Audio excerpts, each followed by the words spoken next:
ഹജ്ജിൻ്റെ കർമ്മങ്ങളെല്ലാം പൂർത്തിയാക്കി ഹാജിമാർ മിനായിലെ കൂടാരങ്ങളിൽ നിന്നും സ്വന്തം താമസ സ്ഥലങ്ങളിലേക്കും നാട്ടിലേക്കുമൊക്കെ തിരിച്ചു തുടങ്ങി. അൽഹംദുലില്ലാഹ്, എല്ലാവർക്കും മഖ്ബൂലും മബ്റൂറുമായ ഹജ്ജും ഉംറയും എല്ലാം കിട്ടട്ടെ. മിന കൂടാരങ്ങളുടെ ഒരു ദൂര കാഴ്ചയാണിത്. മാഷാ അല്ലാഹ്, ഒന്ന് കണ്ടു നോക്കാം. ആയിരക്കണക്കിന് കൂടാരങ്ങളാണിത്. അതിൻ്റെ ഇടയിലൂടെ റോഡുകളും എല്ലാം കാണാം. അതിൻ്റെ ഒരു സൈഡിലൂടെ നോക്കിയാൽ കാണുന്ന മലകളാണിത്. ഇനിയും ഉണ്ട്. ഇതൊക്കെ ഇപ്പം ഇങ്ങനെ കാണുന്ന ഭാഗം മാത്രം. ഇതിൻ്റെ അപ്പുറമൊക്കെ ഇനിയിപ്പോൾ ബാക്കി കിടക്കുന്നുണ്ട്.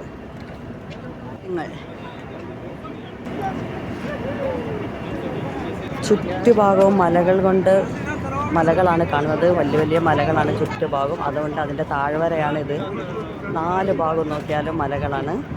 ഇതൊരു ചെറിയൊരു ഭാഗം ഈ ടണലിലേക്ക് കയറുന്നതിന് മുൻപേ ചെറിയൊരു സൈഡിലൂടെ കയറിയൊരു ചെറിയൊരു കുന്നിൻ്റെ ഭാഗത്ത് നിന്ന് കാഴ്ച കാണാനായിട്ട് എടുത്തതാണ് ഞാനിത്. കണ്ടില്ലേ, ഭയങ്കര വലിയ വലിയ മലകളാണ്.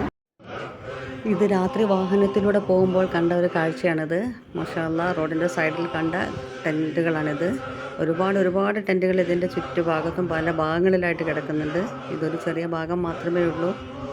അൽഹംദുലില്ലാഹ്, അൽഹംദുലില്ലാഹ്. ഇനി നമുക്ക് ടെൻറ്റുകളുടെ അകത്തേക്കൊന്ന് പോയി നോക്കാം.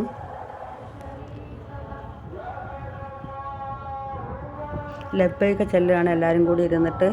മാഷാ അല്ലാഹ്, അൽഹംദുലില്ലാഹ്. ഇത് മറ്റൊരു ടെൻറ്റിനകത്തെ കാഴ്ചയാണ്. ഇപ്പോഴത്തെ പുതിയ സജ്ജീകരണങ്ങളാണിത്. ബെഡല്ല, സോഫാക്കാൻ ബെഡാണ്. അതിൽ കിടക്കുന്നത് ഇരിക്കുന്നതിൻ്റെയും എല്ലാം ഒരു ചിത്രമാണിത്. ഇതിനകത്ത് തന്നെ സാധനങ്ങളൊക്കെ വെക്കാനുള്ള സൗകര്യങ്ങളൊക്കെ ഇതിനകത്തുണ്ട്. ഇത് ഭക്ഷണം കഴിക്കുന്നതിൻ്റെയാണ്. വിളമ്പി കൊടുക്കുന്നുണ്ട്, എല്ലാവരും വാങ്ങി കഴിക്കുന്നുണ്ട്. ഓരോ മുസ്ലിമിനും ഒരു ഹജ്ജ് ചെയ്യാനും ഇതുപോലെ ഈ കൂടാരങ്ങളിലൊക്കെ താമസിക്കുവാനും അള്ളാഹു തൗഫീക്ക് നൽകട്ടെ എന്ന് ആത്മാർത്ഥമായി ദ്വാരക്കുന്നു. ഇത് ഈ ടെൻറ്റിനകത്ത് ഇതാ വിശ്രമിച്ചുകൊണ്ടിരിക്കുകയാണ്. ആൾക്കാർ നിസ്കരിക്കുന്നുണ്ട്, പലരും ഡ്രസ്സ് മാറുന്നുണ്ട്, അവരവരുടേതായ കാര്യങ്ങളിൽ മുഴുകിക്കൊണ്ടിരിക്കുകയാണ്. പെട്ടി, ലഗേജ്, സാധനങ്ങളൊക്കെ വെക്കാനുള്ള പ്രത്യേകം സൗകര്യങ്ങളാണ് ഇതിൻ്റെ ചുറ്റുഭാഗം കാണുന്നതൊക്കെ. അൽഹംദുലില്ലാഹ്, ഇനിയും ഇതിനൊക്കെ അവസരം കിട്ടട്ടെ. ആമീൻ.